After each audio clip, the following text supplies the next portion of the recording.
بسم الله تاريخ دوا كوي طبعاً كي بيشي تضبط لما كنا يلح لواتن وحنا هذا قفر حسنا هاي نمر ودي دلميدو بي سارة يحيى يوسف ومعلن قالي قوا لما وحنا مهد علنا يا انتي قرب كي يسوي استاكتي ولا الله دي بعض فنكا أصحاب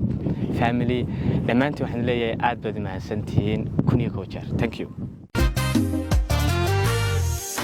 haka filanin bashaydu inay kugu ballalaato qalbigaygan ku baahan wax ku biira mooyaane haka baqanino waayar iska kaa bedelo maalin isaga iyo Dumaashi Saara waxaan leeyahay qoyskii barakooba ee Bataalla idin ka dhigo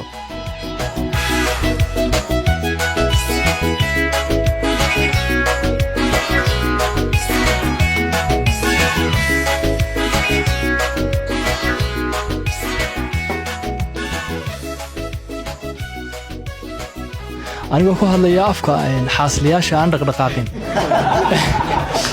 waxaan leeyahay saaxiibkii Mubarak iyo Dumaashida Saara ayaan hambaliyo kale iyo laabo diraya waxaan leeyahay ilaahay xaqiiqadii isku waara isku nagaada ee dhaqma ee ilaahay idinkii ubad ilaahay uu ku manaysto qamar iyo Mubarak waxaan leeyahay ilaahay xididka hay'adda adkeeyo aad iyo aad islaam anigoo ku hadlaya afka caruusida waxaan hambalyo miisaan iyo mug weyn u diray walaalkay Mubarak iyo walaashay Saara waxaan leeyahay noqda qoyskii bata ee barakooba ee baraara waan ku faraxsana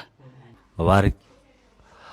isaga iyo Dumaashi Saara waxaan leeyahay qoyskii barakooba ee Bataalla idin ka dhigo dhammaan bahda fanka iyo ummadda Soomaaliyeed ba weydii ducaynaysaa waxa weeyaan uradkana dawada igu magac daro waxaanu goobjoog ka nahay munaasabada caluuska Mubarak October iyo sidoo kale walaashay Saara oo maanta halkan lagu yagleelay magaalada Hargeysa qoyskooda waxaan ugu ducaynaynaa ducadii rasuulka barakallahu laka wa baraka alayhi wa jamaa baynahuma bil khayr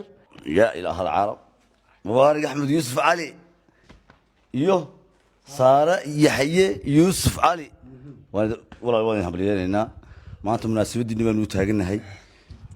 hambaliyadii baan u taaganahay nimba maalin loo taagnaa hadhow galka dambe sawir ku hayo waxa loo taagnaan doonaa qamar hambaliyadiis laakiin waxa loo taaganahay xafladii iyo hambalyeyntii Mubarak لما لو هرتدي Mubarak iyo qamar ay dhabar ka rarbaaxeen dhaqaaquma dhinna saa socotay anay sadce kawdhe waxaan halkan hambalyo meher uga diraynaa فنان Mubarak Abubakar Sheekh Muuse iyo marwadiisa Saara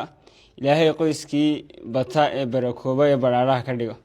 hambaliyo waa lagu duceeyay si walba loo duceeyaan waxaan leeyahay laba gacal xumaan iyo xurgu fiiri dhaxtii loogu dixeerka baadhiya intooda iyo loo xulay xurmo loogu gogol dhigay oo ay xeer yaqaanadu xaq kastaba wixii jiray xubin u eegeen